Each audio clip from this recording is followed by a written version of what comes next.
नमस्कार दोस्तों, stock market studies में फिर से एक बार आपको दिल से स्वागत करता हूँ। तो इस वीडियो के अंदर मैं कुछ ऐसी इंपॉर्टेंट कंपनी के बारे में चर्चा करूंगा जो आपको बहुत ज़्यादा हेल्प करेगा अपकमिंग टाइम्स में सारे कंपनीज के जर्नी के बारे में पता करने के लिए। कुछ कंपनीज के ऊपर बेस्ट तरीके से टेक्निकल चार्ट पैटर्न्स भी बना है, तो मुझे लगता है अभी एक बड़ा धमाका होने वाला है। तो इस वीडियो को पूरा लास्ट तक देखना, सारे डेटा मैं आपके साथ यहाँ पे एज ए एजुकेशन पर्पज में शेयर करूंगा। तो फर्स्ट जो कंपनी है जिसका नाम है डिक्सन टेक्नोलॉजीज। देखिए, मैंने आपको पहले ही बताया था कि अगर मार्केट में नेगेटिव ट्रेंड आए तो सबसे बड़ा एक फॉल देखने को मिलेगा डिक्सन टेक्नोलॉजी के ऊपर। क्यों? क्योंकि कंपनी का वैल्यूएशन आप देख सकते हैं, कंपनी के इंडस्ट्रीज पी रेशियो 45 है, कंपनी का पी रेशियो 187 है। तो करीबन करीबन 4 गुना से भी ज़्यादा कंपनी का वैल्यूएशन है। तो जब वैल्यूएशन इतना ज़्यादा हाई है तो कभी ना कभी तो करेक्शन होगा, और करेक्शन तब होता है जब मार्केट में नेगेटिव सेंटिमेंट क्रिएट होता है। तो ये एक मिड कैप टाइप कंपनी है, और मिड कैप टाइप कंपनी के ऊपर एक चीज़ को हमेशा याद रखना है कि कंपनी के ऊपर तब लगातार गिरावट होता है जब मार्केट में सबसे ज़्यादा प्रेशर आते हैं। अभी ग्लोबली मार्केट में किस तरीके से हालत है आप देख सकते हैं, उसके अकॉर्डिंग कंपनी गिरते चले जा रहे हैं। तो देखिए, कंपनी के ऊपर जब एक पैटर्न्स बना था, शोल्डर कब हेड कब शोल्डर बना था, तब मैंने आपको ये भी बताया कि जो breakout and breakout confirmation level देखने को मिला तो एक बहुत ज़्यादा हाई रिस्की ट्रेड होगा। तो देखिए, टारगेट होने से पहले ही कंपनी लगातार गिरते चले जा रहे हैं। अगर यहाँ से नीचे आए तो कौन सा लेवल तक आ सकते हैं? यहाँ से अगर नीचे आए तो कंपनी का जो नेक्स्ट लेवल रहेगा वो 12,748 लेवल तक आने का चांसेस है। तो 12,748 लेवल तक आने का चांसेस है। जो लेवल इस लेवल तक आए तो कंपनी के ऊपर एक बिग प्रेशराइज बनता हुआ देखने को मिल सकता है। तो सिचुएशन को पहले समझिए। अगर कंपनी के ऊपर इस तरीके से लगातार करेक्शन हो तो बड़ा फॉल देखने को मिलेगा। तो क्या इस कंपनी की मतलब क्या इस कंपनी बेकार है? तो क्या बड़े बड़े इंस्टीट्यूशन ने इस कंपनी के ऊपर सेलिंग रेटिंग रखा है? तो चलो सबसे पहले वो देख लेते हैं। देखिए, बड़े बड़े इंस्टीट्यूशन ने इस कंपनी के ऊपर कुल मिला के 24 एनालिसिस ने क्या किया, अ, इस कंपनी के ऊपर 46% का बाइंग रेटिंग दिया, और 25% का होल्डिंग एंड 29% का सेलिंग। तो ओवरऑल देखा जाए तो बाइंग का स्टैट मतलब परसेंटेज ज़्यादा है। तो बाइंग का परसेंटेज ज़्यादा है, इसका मतलब ज़्यादा से ज़्यादा बाइंग होने का चांसेस रह सकता है। अभी सिर्फ किसी ने बाई दिया उसके अगेंस्ट में ही बाई कर लेना चाहिए, इस गलत होगा। तो कंपनी बहुत पॉइंट ऑफ व्यू से बात करो, कंपनी का वैल्यूएशन हाई है, ये सबसे बड़ा वीकनेस पॉइंट है। दूसरी बात, कंपनी के ऊपर इन्वेस्टर के बारे में बात करो तो आप देख सकते हैं कंपनी के ऊपर म्यूचुअल फंड ने धमाका बाइंग किया। 7.5% से होल्डिंग को बढ़ाकर कर चुके 18.5% के आसपास। उसी तरीके से अगर एफ को देखें तो बीच में थोड़ा सा कम होकर 12% हो गया था, अभी 19% के आसपास है। तो हम जो लोग सोच रहे हैं कि कंपनी के ऊपर वैल्यूएशन हाई हो चुके हैं, कंपनी के ऊपर बिग क्रैश होने वाला है, इसके लिए बता दूं तो इंस्टीट्यूशन तो देखा जाता तो बेवकूफ़ है। तो वो तो पहले ही इतने माल उठा के रखे हैं, तो उसको तो माल बेच देना चाहिए था। बिल्कुल नहीं है, उसको कुछ ना कुछ इंपॉर्टेंस पॉइंट पता है। देखिए, हम लोग एक बाई करेंगे अगर 100 क्वांटिटी, उनमें हम लोग कंपनी का डेटा देखकर ही सब कुछ करते हैं। जब म्यूचुअल फंड बाई करते हैं तो कंपनी के मैनेजमेंट के पास जाकर बैठते हैं और मैनेजमेंट के साथ बात करके ही काम करते हैं, क्योंकि वो मैनेजमेंट के साथ बात करने के बाद ही उसको पता चल जाता है कि एक्चुअली कंपनी के अंदर क्या है। क्या सचमुच कंपनी में स्ट्रेंथ है, क्या कंपनी का नया प्रोजेक्ट, बहुत ज़्यादा प्रोजेक्ट मिलने वाले हैं। तो सब कुछ देखने के बाद ही वो निवेश करते हैं। तो सीधा सीधा मैं कहूँ कि जो लोग सोच रहे कि कंपनी अभी बेकार है, तो उसके लिए बता दूं कंपनी बेकार नहीं है, वैल्यूएशन थोड़ा सा हाई है और बाकी पॉइंट सब कुछ ठीक ठाक है। तो मैं इस कंपनी के ऊपर बुलिश हूँ। हाँ, मार्केट गिर रहा है, टोटल ओवरऑल मार्केट गिर रहा है, उसके कारण इस डिक्सन टेक्नोलॉजी के ऊपर भी सेलिंग प्रेशर है। तो इसके लिए चिंता करने का जरूरत नहीं है। तो बाकी अब किसी भी जगह पे बाई करने से पहले 4 बार सोच लेना, क्योंकि अभी मार्केट कितना गिरेगा किसी को पता नहीं है। क्योंकि जिस तरीके से युद्ध स्टार्ट हुआ है ईरान और इसराइल के बीच में, तो यहाँ पे बताया जा रहा है कि न्यूक्लियर अटैक भी हो सकते हैं।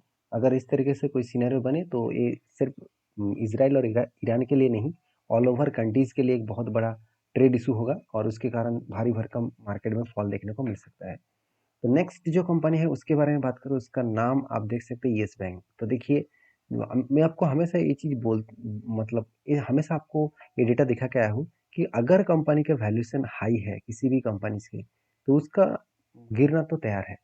वो तो गिरेगा जरूर जब मार्केट क्रैश होगा। तो सीधा सीधा देखिए, प्राइवेट सेक्टर में बड़े बड़े प्लेयर का market cap, sorry, P ratio कितना है, 18 है एच डी एफ सी का, आईसीआईसी का 19 है, कोटक का 19 है, और सीधा सीधा येस बैंक का अगर वैल्यूएशन को देखूँ तो 45 है। ओवरऑल 29 कंपनीज के एवरेज को भी देखो तो 11% के आसपास है। तो सिचुएशन का अगर समझा जाए तो कंपनी का वैल्यूएशन बहुत हाई है, और इस हाई वैल्यूएशन के कारण कंपनी एक ना एक दिन तो गिरना चाहिए था। तो फाइनली वो गिरावट का माहौल यहाँ पे दिखा रहा है। तो जो लोग सोच रहे हैं कि कंपनी के ऊपर क्या सही में हम लोगों को रहना चाहिए, क्या सही में इस कंपनी के ऊपर काम करना चाहिए, तो देखिए येस बैंक के ऊपर जब मेरा एक ट्रेड बना था तब मैंने आपको ये भी शेयर किया था कि इस तरीके से ट्रेड मैंने पहले भी ट्रेड लिया और टाइम लगा, फाइनली टारगेट दिया। देखिए सेम टू सेम यहाँ पे क्या हुआ, यहाँ पे सेम टू सेम अगर डेटा को देखेंगे तो यहाँ पे भी एक रेंज बना था, जो रेंज कुछ इस तरीके से लेवल्स में बना। तो यहाँ पे भी एक बाइंग का रेंज बने थे। टोटल यहाँ पे बाइंग का रेंज मिले कितना, 39% के आसपास। और कंपनी देखिए कितना टाइम लगा दिया, ऑलमोस्ट इस टारगेट पाने में 398 डेज लग गया। तो 398 डेज का मतलब होते हैं अराउंड अराउंड 1 साल, और ऑलमोस्ट डेढ़ डेढ़ मंथ के अंदर अंदर। चलो मैं 1 साल 1 मंथ भी पकड़ लेता हूँ, तो 1 साल 1 मंथ कोई कम टाइम होता नहीं है, फिर भी कंपनी ने टारगेट देकर ही दम लिया। 1 साल में कंपनी 40% का रिटर्न दिया, ये मेरे लिए बेस्ट है, क्योंकि इतना टाइम लगा वो इंपॉर्टेंस नहीं है, कितना परसेंटेज उस टाइम के अंदर दिया वो इंपॉर्टेंस है। अगर ये टारगेट मुझे सिर्फ 12-13% ही मिलता साल भर में, तो एक मतलब देखा जाए तो एक ईटीएफ फंड की जैसे होता है। हाँ, ईटीएफ के बारे में बात करूँ तो मैं आपको पहले ही कमेंट किया था कि अगर आपको ईटीएफ के बारे में जानना है तो मुझे कमेंट्स करिए। और ये देखिए सारे अपडेट्स मैं आपको टेलीग्राम में शेयर करता रहता हूँ, तो जाकर ज्वाइन कर सकते हैं, नीचे लिंक्स दिया गया है। तो फिलहाल के लिए देखिए सेम टू सेम हालत यहाँ पे भी बना, यहाँ पे भी एक बाइंग का रेंज बने, जो टोटल रेंज निकल गया 32%। तो जब इस नीचे लेवल को टच किया तब क्या बना, एंट्री। तो एंट्री तो बन चुके हैं। अभी देखिए कंपनी उसी जगह पे कंपनी ट्रेड कर रहे हैं, जो पहले भी एक हिस्ट्री को वो रही, पहले भी देखिए एक ही जगह पे था, क्रैश किया, रिकवरी किया। तो ये मतलब एक नेचुरल बात होते हैं कि किस तरीके से सिचुएशन हमेशा क्रिएट होता है। तो जो लोग सोच रहे हैं कि अगर यहाँ से गिरे तो कहाँ तक आ सकते हैं, फर्स्ट जो इसका सपोर्ट लेवल बनेगा 16 के आसपास। अभी 16 के आसपास क्यों सपोर्ट बनेगा, क्योंकि देखिए वही लेवल को वो बार बार टेस्ट करने के बाद ही वो ऊपर बाउंस किया था। तो ये लेवल कंपनी के लिए एक स्ट्रांगली सपोर्ट जोन बन सकता है। तो बाकी येस बैंक के ऊपर आपके क्या व्यू है जरूर कमेंट्स करके बताना। नेक्स्ट जो कंपनी है उसके बारे में बात करूँ, उसका नाम है टालब्रो, sorry, tube investment of India limited. तो tube investment of India limited basically एक स्टील मैन्युफैक्चरिंग कंपनी है, और स्टील इंडस्ट्रीज में जितने सारे स्टील ट्यूब बनने वाला कंपनी है, तो उनमें से कंपनी का टोटल वैल्यूएशन जो है उसके हिसाब से कंपनी थर्ड रैंकिंग में है। क्योंकि देखिए 77,000 करोड़ का इसका मार्केट कैप है, कोई छोटा मोटा कंपनी तो है नहीं। दूसरी बात, इस कंपनी के ऊपर जो ग्रोथ है वो मैं एक बार आपके साथ शेयर करूँ। आप देख सकते हैं इस कंपनी का सेल्स का ग्रोथ 17%, प्रॉफिट का ग्रोथ थोड़ा सा कम हुआ, फिर भी सेक्टर वाइज बात करूँ तो सेक्टर में बहुत सारे कंपनी है, टोटल 14 कंपनी है। उसके एवरेजली देखा जाए तो कंपनी के सेल्स ग्रोथ को कंपनी बहुत अच्छी तरीके से ब्रेकआउट किया, और प्रॉफिट ग्रोथ के हिसाब से बहुत कम प्रॉफिट किया। तो यहाँ पे थोड़ा सा दिक्कत पॉइंट है, फिर भी कंपनी का कर्जा एकदम ना के बराबर है, जो इंडस्ट्रीज को भी बीट करके आगे बढ़ चुके हैं।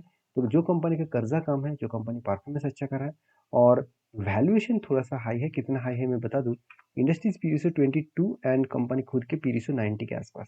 तो यहाँ पे वैल्यूएशन थोड़ा सा हाई लगा। कि मैं सारे पॉइंट्स इसीलिए चर्चा कर रहा हूँ क्योंकि कंपनी के ऊपर जो टेक्निकली चार्ट पॉइंट्स बना उसमें कुछ पॉइंट्स को आपके साथ दिखाने वाला हूँ। देखिए मैं हमेशा दो चीज़ों को आपके साथ शेयर करता हूँ। पहली बात, कंपनी का अगर वैल्यूएशन ज़्यादा हो तो कंपनी टॉप लेवल से बिग क्रैश हो सकते हैं। और दूसरा पॉइंट ये भी है कि अगर कंपनी के वैल्यूएशन बहुत ज़्यादा है और कंपनी ऊपर जाकर एक ही जगह पे होल्ड करना स्टार्ट कर दिया है वैल्यूएशन हाई होने के कारण, और एक ही जगह पे होल्ड करने के बाद आप खुद देखेंगे उसका वैल्यूएशन धीरे धीरे करके कम होता लगेगा। तो कहने का मतलब है जो कंपनी होल्ड कर रहा है वो स्ट्रांग कंपनी है। जो कंपनी वैल्यूएशन हाई होने के कारण मार्केट में बिग फॉल दिखाया, तो वो कंपनी मेरे हिसाब से बेकार कंपनी है। बेकार मतलब कंपनी खराब नहीं है, मतलब कंपनी के ऊपर काम करना ठीक नहीं रहेगा, तो रिक्सी बहुत जोन है। तो बाकी इस कंपनी का हालत भी देख लीजिए, सेम टू सेम एक पैटर्न स्केल हुआ था, शोल्डर कम हेड कम शोल्डर बने थे, फाइनली ब्रेकआउट हुआ, रिटेस्ट किया, टारगेट अचीव किया, 20% का टारगेट मिला, और वो भी ओवरऑल ब्रेकआउट एंड कंफर्मेशन के हिसाब से देखा जाए तो यहाँ से 20% का टारगेट मिला सिर्फ 35 डेज में। उसके बाद मैंने इंतजार किया कि कोई फ्रेश एंट्री मिलेगा। तो देखिए यहाँ पे एक फिर से एक रेंज बना, जो रेंज को टोटल जब मार्किंग किया तो 22% मिला, मगर हुआ कुछ ऐसा, इस लेवल को टच ही नहीं किया, नीचे आया ही नहीं, तो इस पैटर्न्स को मैं इग्नोर कर लिया। तो मुझे ढूंढता हुआ देखने को मिले एक शानदार तरीके से पैटर्न्स। वो पैटर्न्स कुछ इस तरीके से बने, ध्यान से देखना। यहाँ पे कंपनी के ऊपर एक शानदार तरीके से पैटर्न क्रिएट हुआ, जो रेंज वाइज बात करूँ तो कंपनी के ऊपर इस तरीके से कुछ रेंज बने। पहले क्या बने, एक कप बने, मतलब यहाँ पे स्ट्रांगली कप बने। उसके अगेंस्ट में देखा है तो कंपनी के ऊपर यहाँ पे क्या बने, एक हैंडल पैटर्न बने। कप के बाद एक हैंडल पैटर्न बने और फाइनली ब्रेकआउट किया, रीटेस्ट किया, एक ही जगह पे होल्ड किया, उसके बाद ऊपर जाने का कोशिश कर रहा है।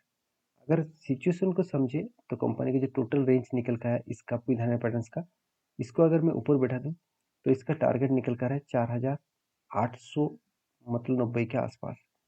तो जो सीधा सीधा 18% का टारगेट होता है। तो हमेशा मैं आपको बोलता हूँ कि कोई भी कंपनी के ऊपर पैटर्न्स जब बन रहा है तो उस कंपनी का फाइनेंशियल को एक बार जरूर चेकआउट कर लेना। तो क्या सचमुच में फाइनेंशियल ठीक ठाक है, तो फिर वैल्यूएशन थोड़ा सा हाई है, बाकी पॉइंट्स को देखेंगे तो कंपनी के ऊपर देखिए बड़े बड़े इंस्टीट्यूशन ने 60% बाइंग का रेटिंग दिया।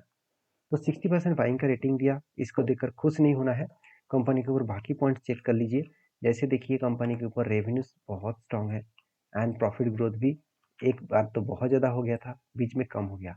जो दिसंबर क्वार्टर में ज़्यादा प्रॉफिट हो गया था, क्या उसके पीछे कोई रीज़न था? वो रीज़न जानना बहुत ज़रूरी है।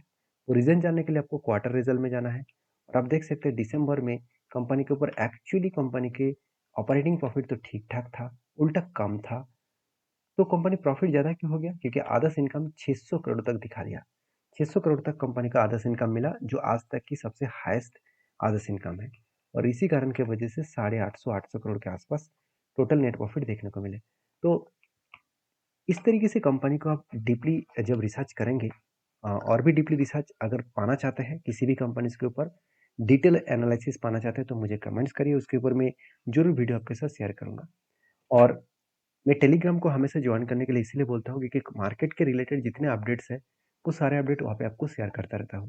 देखिए मेरे मकसद यही है कि मैं आपको एडुकेट कर पाऊँ और मतलब आपको सारी चीज़ सिखा पाऊँ जो मेरा इतने सालों का एक्सपीरियंस है। उसके बाद भी आप दूसरे अलग मतलब अलग जगह से भी आपका नॉलेज ले सकते हैं। बाकी आपकी क्या राय है ज़रूर कमेंट्स करके बताना। नेक्स्ट जो कंपनी उसका नाम है हमिंग बर्ड एजुकेशन लिमिटेड, जो 60 करोड़ का कंपनी है। कंपनी के ऊपर अपडेट यही है कि कंपनी जल्द से जल्द स्प्लिट देने जा रहा है। तो एक के बदले कंपनी 10 शेयर देने जा रहा है, वो भी 18 तारीख को। तो जो लोग स्प्लिट पाना चाहते हैं तो एक बार डीपली रिसर्च करें, उसके बाद काम करें। वीडियो अच्छा लगे तो प्लीज़ लाइक करें।